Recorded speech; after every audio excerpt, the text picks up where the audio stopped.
तर good morning friend. आता आपण चाललो आहोत जे काल रात्री मासे जाळे टाकले होते ते बघायला चाललो आहोत. तर जाताना म्हणलं काही सीन चांगले दिसत आहेत ते घ्यावे म्हणलं. तर आता आपण फायनली जिथे जाळे टाकले तिथे पोहोचलेलो आहोत. तर आता आपण बघूया ते किती मासे पडलेले आहेत आपल्या जाळ्यात. तर आता हे जाळे बाहेर काढून तुम्हाला मासे दाखवतो किती पडलेले आहेत. तर तुम्ही बघू शकता.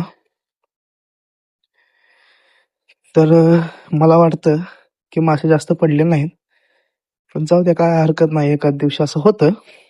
तर आता फायनली नंतर ना आपण जाळं हा या ठिकाणी लावून दुसऱ्या दिवशी सकाळी बघणार आहोत. तर आता जाळं लावून चाललेलं आहे आणि आपण घराच्या दिशेने चाललेलो आहोत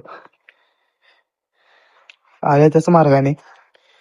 तर फायनली आता आपण घराच्या जवळजवळ पोहोचलेलो आहोत. तर इथे जाऊन आपल्याला दुकानात बसायचं आहे. तर दुकानात एक दोन गाड्या पंक्चर आलेल्या होत्या, त्या गाड्या पंक्चर काढल्या आणि नंतर मित्र आपल्याला घ्यायला आला होता, कारण आपल्याला जायचं होतं सुरडीला पैसे काढायला. तर मित्राबरोबर मी त्याच्या रानात गेलो, रानात चाललो आहे कारण आपल्याला तिथून त्याच्या आजीला घ्यायचं आहे. तर फायनली आता आपण मित्राच्या रानातील घराजवळ पोहोचलेलो आहोत.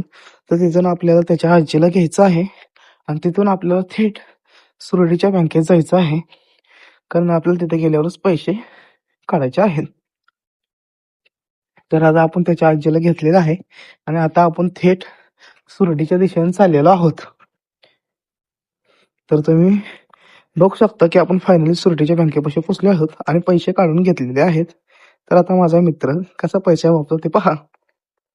तर तिथंच भैरवनाथाचं मंदिर असल्यामुळे दर्शनासाठी आम्ही गेलो. तर तुम्ही बघू शकता मंदिर कशा प्रकारे आहे. तर आता तुम्हाला भैरवनाथाचा जवळून फोटो दाखवतो, ते तुम्ही बघू शकता स्क्रीनवर आपल्या. तर हे आहे भैरवनाथाचे मंदिर. तर आता फायनली आपण आपल्या घरी पोहोचलेलो आहोत, की म्हणजे दुकानात.